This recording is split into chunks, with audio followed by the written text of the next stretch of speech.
understanding. I only put this slide up here, and I only mention this to call out just a few key things.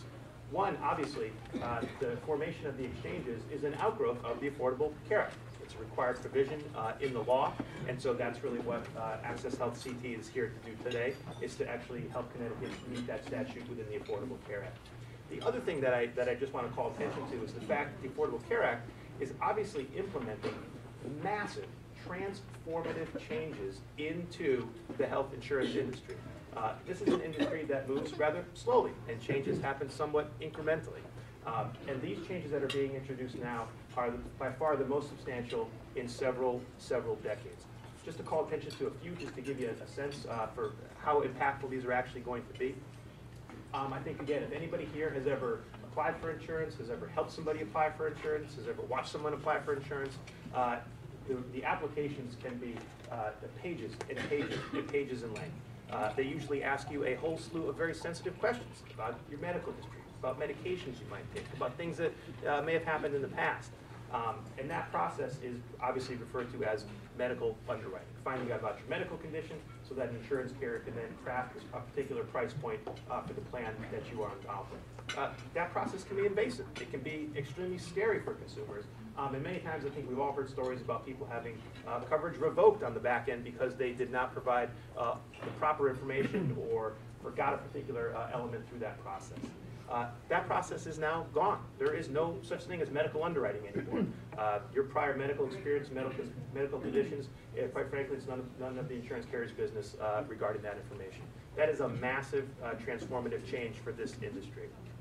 I'll give you another quick one. Gender ratings. Right now, men and women can be rated differently and pay a different amount for the exact same insurance product.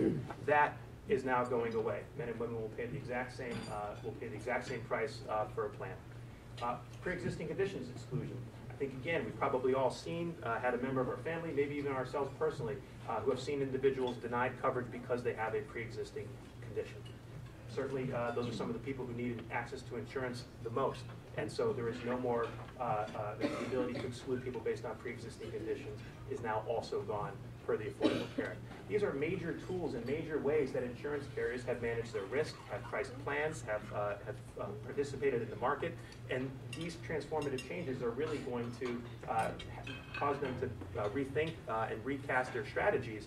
And I only say this because it's going to take a few years for everybody to figure out just how this type of change is ultimately going to impact the market, impact plans, impact individuals. And so as we get started on this adventure come this October when the exchange goes live, certainly we have an awful lot figured out, but with changes this substantial all happening at once, not phased in over years, but happening all at once, it's going to take a little time for the dust to settle and for people to ultimately figure out how this is going to play out in the market. So with this slide here, now that we kind of have a high-level backdrop of which the exchange is operating on top of, I'll just take you through briefly some of the mechanics around how the exchange works. And I'll speak to this particular slide really from the standpoint of a consumer first and foremost, and then I'll actually kind of back up a little bit and approach it, this whole cycle, from a couple different vantage points as well. As I did mention, when an individual does come to our site, they'll be asked to enter just a few quick pieces of information. This is not an exhaustive questionnaire, but really we just want to know, for the most part, where they live, which would be by zip code. We also want to know if they're amiable to it, to supply us with their age. Age